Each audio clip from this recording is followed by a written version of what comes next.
From people in Minnesota. Dan is in Minnesota. What's going on, Dan?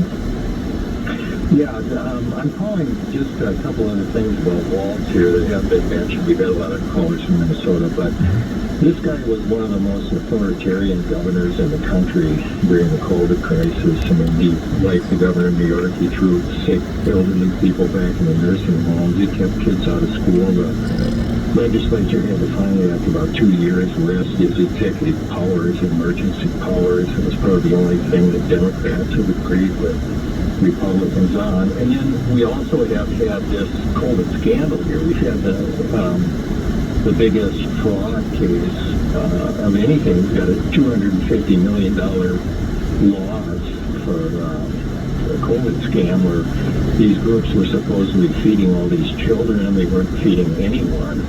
And that all came out right at about the election time last time.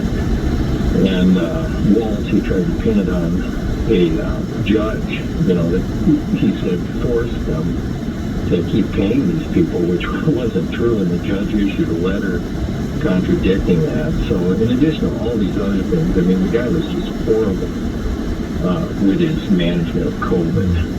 I'm so glad you brought that up, Dan. Yeah, so you're referring to the Minnesota's Feeding Our Future.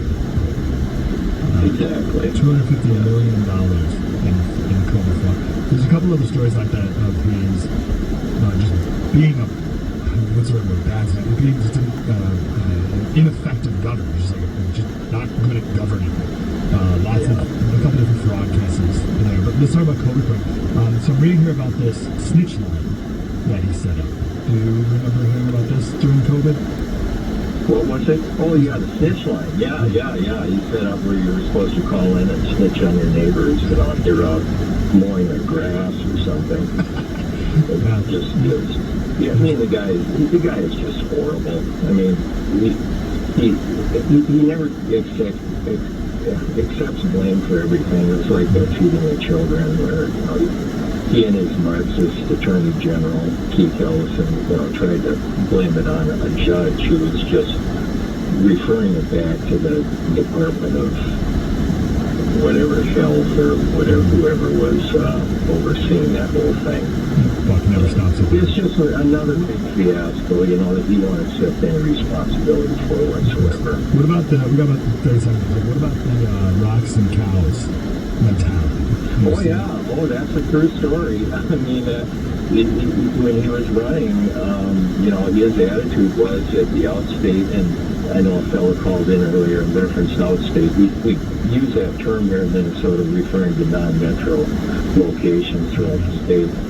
And he just blew it off. I mean, he just blew off the out-of-metro areas, just because he didn't feel like there's enough voters out there to matter. And they've got complete control, in Minneapolis and St. Paul particularly. But Dan, in his announcement video where they faked Kamala calling him, he was wearing a baseball cap that was camouflage. So, I didn't see that. He's one of you. He's one of those, he's a real... Yeah, I mean, that's who he is. He puts himself out as something he's not. He's all about Tim. He's a climber. He's a classic scale-up example of a government politician. We're going to be great together. Dan, great to hear from you, brother. Alex Marlowe next. By the way.